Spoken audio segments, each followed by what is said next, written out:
अभी मैं बता रहा हूँ प्रेगनेंसी नॉर्मल कैसे होती है, ठीक है। अब जैसे ही मैंने इसको खोला तो देखो आपको ये दिख रहा है बच्चा रखा हुआ है इसमें, ये बच्चा इसके अंदर, यूट्रस के अंदर, बच्चेदानी के अंदर, ये गर्भाशय है इसके अंदर रखा हुआ है। फर्टिलाइज एग जो था, ओवम था, वो यहाँ से चलेगा इस नली के अंदर ही अंदर, और इसके अंदर आके यहाँ पर आके यहाँ से अंदर एंट्री मारेगा बच्चा, गर्भाशय के अंदर वो एग आके यहाँ फिर चिपक जाएगा। दोस्तों आज की इस वीडियो में मैं आपको दिखाने जा रहा हूँ एक्टोपिक प्रेगनेंसी के बारे में। जैसे आपने सुना एक्टोपिक प्रेगनेंसी का क्या मतलब होता है कि अगर बच्चा गर्भाशय के यानी बच्चेदानी के अलावा कहीं बाहर दूसरी जगह बनने लगता है, उसको एक्टोपिक प्रेगनेंसी बोलते हैं। तो वो क्या होती है, कहाँ होती है, इसमें मॉडल में आपको बच्चेदानी भी दिखाऊंगा, साथ में बच्चा भी दिखाऊंगा, ट्यूब के अंदर कैसे बच्चा डेवलप होता है, तो पूरा डिटेल में समझाने वाला हूं। तो मैं आप सभी का स्वागत करता हूं मेरे यूट्यूब चैनल में। तो वीडियो बहुत इंटरेस्टिंग होने वाली है, बहुत नॉलेजेबल होने वाली है, तो वीडियो को आखिरी तक जरूर देखें।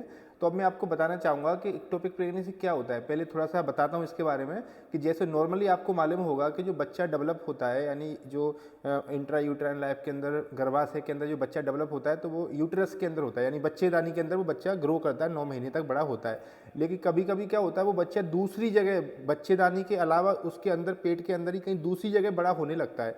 तो उससे फिर क्या है, क्योंकि बड़ा तो हो नहीं पाएगा, दिक्कतें आने लगती हैं, बाद में ब्लीडिंग होने लगती है, वो जगह जहाँ बनता है वो जगह कट जाती है, फट जाती है, तो उसकी वजह से क्या है, दिक्कतें आती है। तो वो क्यों होता है, कैसे होता है, कहाँ होता है, तो पूरा आपको दिखाता हूँ। तो अब मैं कैमरे को थोड़ा पास में ला के दिखाना चाहूँगा आपको। जैसे आपको ये पूरा मॉडल दिख रहा है, इसमें आपको दिखाता हूँ कि हमारा कहाँ क्या होता है, ठीक है। तो जैसे आपको मॉडल दिखेगा, इसमें बच्चेदानी तक जाएंगे। पहले मैं बाकी अंग दिखाता हूँ। जैसे आपको ये दोनों लंग्स दिख रहे हैं, फेफड़े होते हैं, इनको हटा देता हूँ जिससे कि आपको अंदर का अच्छे से दिखेगा, है ना। ये दोनों फेफड़े हटा दिए, ये बीच में हार्ट दिख रहा है, हृदय है ना, इसको भी हटा दिया मैंने। अब आप देखेंगे इस वाले पॉइंट के नीचे ये ऊपर छाती होती है, थोरैक्स, इसके नीचे पेट होता है, ठीक है। अब हम पेट में चलते हैं। तो जैसे यहाँ लिवर रखा हुआ था वो हमने हटा दिया पहले से ही।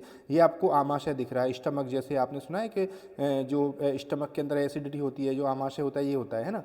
अब इसको हटा दिया मैंने, तो आप देखेंगे सॉरी, ये आपको दिख रही है पेनक्रियाज, जैसे कि इंसुलिन वगैरह बनता है, डायबिटीज़ में आपने सुना होगा वो यही बनाती है। ये आपको स्प्लीन दिख रहा है ना, तिल्ली बोलते हैं। ये छोटी आंत है, स्मॉल इंटेस्टाइन, ये बड़ी आंत है, ये बड़ी आंत ऐसे करके घूमती हुई जाती है, लार्ज इंटेस्टाइन। अब मैं इनको भी हटा दूंगा तो अंदर आपको फिर अंदर के अंग दिखेंगे आपको, ठीक है। हम बच्चेदानी तक जा रहे हैं। अब जैसे ही मैंने हटाया तो आपको दूसरे अंग दिखने लगे। ये दोनों जैसे किडनी दिख रही हैं, गुर्दे जो होते हैं, लेफ्ट और राइट, ये राइट किडनी, ये लेफ्ट किडनी है ना। अब इसमें आप देखेंगे ये पूरा पेट खाली किया, तो पेट के नीचे आप देखेंगे ये वाले एरिया में पहले इसमें ये दिखती है बच्चेदानी, ये बंद रहती है, ये है यूट्रस, बच्चेदानी या गर्भाशय। अब इसके अंदर ही बच्चा डेवलप होता है। तो इसको बाहर निकाल लेता हूँ जिससे अंदर से अच्छे से दिखेगा। अब जैसे आपको ये रेक्टम दिख रहा है ना, पीछे का जो स्टूल वगैरह भरा रहता है। अब जो बच्चेदानी होती है, तो इसके साइडों में आप देखेंगे 2 ट्यूब होती हैं। उन ट्यूब को हम बोलते हैं यूटर फेलोपियन ट्यूब, सॉरी, है ना। तो ये देखो, एक ट्यूब ये जा रही है ना, ऐसे करके जा रही है, और एक ट्यूब ये वाली इधर जो जा रही है, ये होती है फेलोपियन ट्यूब दोनों, ठीक है। अब होता क्या है कि इस फेलोपियन ट्यूब के आगे जा करके फिर 2 ओवरी होती है अंडाशय, ये पीले कलर का दिख रहा है, ये होता है अंडाशय ओवरी, एक इधर और एक इधर होती है, ये दोनों साइड में, इधर भी पीले कलर की दिख रही है ना। तो ये ओवरी क्या करती हैं, अंडाशय बनाती है, अंडा बनाती है, इसको ओवम बोलते हैं, ठीक है। तो ये ओवम निकल के क्या होता है, इस ट्यूब के अंदर यहाँ पर आता है, एम्पुला ऑफ फेलोपियन ट्यूब बोलते हैं। जैसे यहाँ से वो अंदर एंट्री खुला हुआ रहता है, ये इधर रेड कलर का, ये अंदर वो ट्यूब ओवम, अंडा चला जाता है, जिसको ओवम या अंडाशय बोलते हैं, सॉरी अंडाशय नहीं, अंडाणु बोलते हैं, वो इसके अंदर आ गया फेलोपियन ट्यूब के अंदर, ठीक है। और अगर इधर निकलेगा तो वो इस वाली ट्यूब के अंदर आ जाता है। फिर दूसरा क्या होता है, इसको अंदर से दिखाता हूँ। जैसे मैं आपको अभी मैं बता रहा हूँ प्रेगनेंसी नॉर्मल कैसे होती है, ठीक है। अब जैसे ही मैंने इसको खोला तो देखो आपको ये दिख रहा है बच्चा रखा हुआ है इसमें, ये बच्चा इसके अंदर, यूट्रस के अंदर, बच्चेदानी के अंदर, ये गर्भाशय इसके अंदर रखा हुआ है। तो मैं आपको बाद में दिखाऊंगा, पहले मैं आपको दिखा रहा था कि वो बच्चा कैसे बनना स्टार्ट होता है, ये कैसे स्टार्ट हुआ है यहाँ पर, ठीक है। तो जैसे ये प्राइवेट पार्ट दिख रहा है, ये बच्चेदानी का मुंह, सर्विक्स है।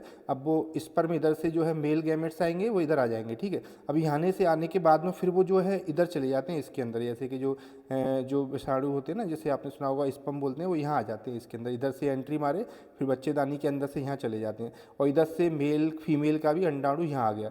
जब वो दोनों मिल जाते हैं, फीमेल मेल गैमेट जो रहते हैं, फिर वो फर्टिलाइज हो जाता है ना। अब वो फर्टिलाइज होने के बाद में फिर नॉर्मली क्या होता है कि वो जो फर्टिलाइज एग जो था, ओवम था, वो यहाँ से चलेगा इस नली के अंदर ही अंदर, और इसके अंदर आके यहाँ पर आके यहाँ से अंदर एंट्री मारेगा बच्चा, गर्भाशय के अंदर वो एग आके यहाँ फिर चिपक जाएगा। इसको बोलते हैं इम्प्लांटेशन। जैसे आपको मैंने बच्चा दिखाया था ना, तो फिर बच्चा क्या है, बड़ा होने लगता है ऐसे करके, तो ये ग्रो होने लगता है यूट्रस के अंदर, ये दिख रहा है कैविटी आपको, ठीक है। लेकिन अब ये तो नॉर्मल हो गया इम्प्लांटेशन। लेकिन कभी कभी क्या होता है कि वो जो बच्चा होता है ना, एक जो मैंने बोला था, मेल फीमेल गैमेट्स जब मिल जाते हैं, ओवम और वो स्पर्म मिलते हैं, तो वो यहाँ पर सबसे पहले मिलते हैं। तो कभी कभी वो यहाँ से चलना चाहिए, वैसे इसके अंदर आना चाहिए, लेकिन वो ना आकर के कभी कभी इसी के अंदर चिपक जाता है, इसी के अंदर ग्रो करने की कोशिश करता है, फेलोपियन ट्यूब के अंदर, नली के अंदर। अब भाई ये इतनी छोटी सी ट्यूब होती है, इसके अंदर जब बच्चा डेवलप होगा तो क्या होगा, थोड़े टाइम तो डेवलप हो सकता है, लेकिन वो थोड़ा सा जैसे ही बड़ा होगा तो ट्यूब तो खींचने लगेगी, तो फिर दिक्कत आएगी उसको। तो ये इस जगह इसी को जब ये यहाँ डेवलप होना स्टार्ट हो जाए उसी को बोलते हैं एक्टोपिक प्रेगनेंसी, ठीक है। यानी गर्भाशय की बजाय इस ट्यूब के अंदर बच्चा डेवलप हो रहा है ना।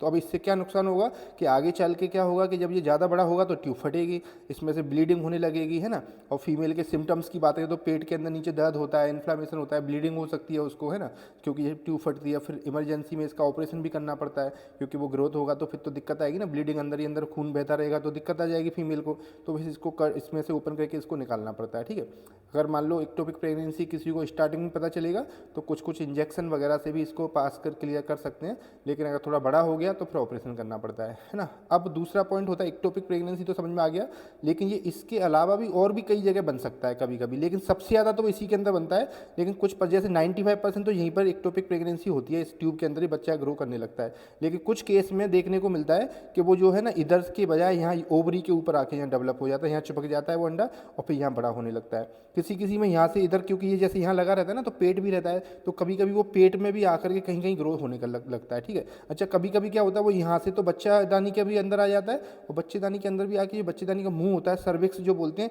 कभी कभी इस पर भी ग्रोथ करने लगता है ना। तो यहाँ हो जाए या फिर यहाँ हो जाए या यहाँ हो जाए या पेट के अंदर, इन सबको बोलते हैं एक्टोपिक प्रेगनेंसी, है ना। अगर बच्चा प्रॉपर वैसे कहाँ ग्रो होना चाहिए, वो होना चाहिए इस बच्चे यूट्रस के अंदर, बच्चेदानी के अंदर, इस जगह। अगर इस जगह हो रहा है तो वो नॉर्मल है, अगर इसके अलावा और कहीं वो चिपक गया, बड़ा होने लगा, उसी को एक्टोपिक प्रेगनेंसी बोलते हैं। अच्छा, अब इसके मैं आपको बताता हूँ जैसे कि इसको कैसे ठीक किया जाता है, ठीक है। तो ठीक करने के लिए जैसे इसमें मैंने आपको जैसे बताया था कि अगर छोटा है तो दवाइयों से भी, कुछ इंजेक्शन से भी निकल सकता है, अगर ज़्यादा बड़ा हो गया तो उसका ऑपरेशन करना पड़ेगा, क्योंकि अगर नहीं किया ऑपरेशन तो फिर आगे जाके फीमेल को पेन होगा, ब्लीडिंग ज़्यादा होती है, इसमें ट्यूब फट जाती है, ठीक है। तो ये दिक्कतें आती हैं। तो ये था एक्टोपिक प्रेगनेंसी के बारे में। तो आई होप आपको पूरा समझ में आ गया होगा। और अगर ऐसी और वीडियो देखना चाहते हैं तो मैंने काफ़ी सारी प्रेगनेंसी कैसे होती है, क्या होती है, ये सब बता रखा है। और इसमें अगर कुछ पूछना चाहते हैं तो आप मेरे को कमेंट कर सकते हैं। वीडियो अच्छी लगी है तो लाइक करें। ऐसी और वीडियो देखने के लिए चैनल को सब्सक्राइब करना ना भूलें, क्योंकि सब्सक्राइब करेंगे तो आपके पैसे तो लगने नहीं है, फ्री में ही करना है। इससे मुझे थोड़ा मोटिवेशन मिलेगा, मैं आपके लिए और ऐसी वीडियो लेके आते रहूँगा। तो मैं डॉक्टर वकील खान मिलता हूँ इसी किसी नेक्स्ट वीडियो में। Thank you.